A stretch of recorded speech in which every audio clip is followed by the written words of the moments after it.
భద్రాద్రి కొత్తగూడెం జిల్లా భద్రాచలంలో ఆదివాసీలు కదం తొక్కారు. లంబాడీలను ఎస్టీ జాబితా నుంచి తొలగించాలని చలో భద్రాచలం పేరిట ఆదివాసీ జేఏసీ సంఘాలు పిలుపునిచ్చారు. ఈ మేరకు ధర్మయుద్ధం పేరిట భద్రాచలం పట్టణంలోని జూనియర్ కళాశాల గ్రౌండ్స్ లో భారీ బహిరంగ సభ నిర్వహించారు.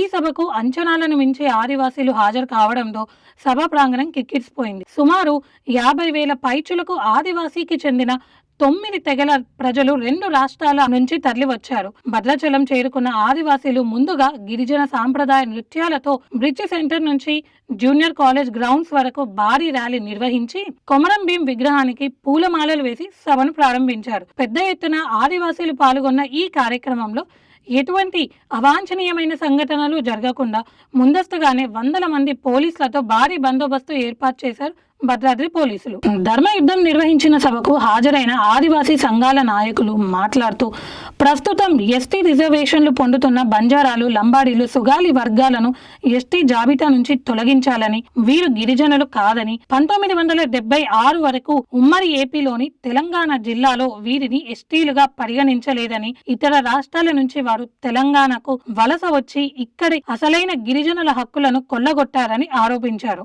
గతంలో ఆంధ్ర ప్రాంతం మద్రాస్ రాష్ట్రంలో ఉందని, ఆ సమయంలో లంబాడీలు, సుగాలీలను ఏపీ ప్రాంతంలో ఎస్టీలుగా గుర్తించారని తెలిపారు. కానీ హైదరాబాద్ స్టేట్ లో కాదని స్పష్టం చేశారు. తర్వాత కాలంలో రాష్ట్ర ప్రభుత్వం ఈ 3 వర్గాలను ఎస్టీ జాబితాలో చేర్చిందని వివరించారు. ప్రస్తుతం ఇప్పుడు మళ్లీ తెలంగాణ, ఏపీలు 2 రాష్ట్రాలుగా విడిపోయినందున తెలంగాణలోని బంజారాలు, లంబాడీలు, సుగాలీలను తిరిగి బీసీ జాబితాలో చేర్చేలా ప్రభుత్వం చర్యలు తీసుకోవాలని వారు కోరారు.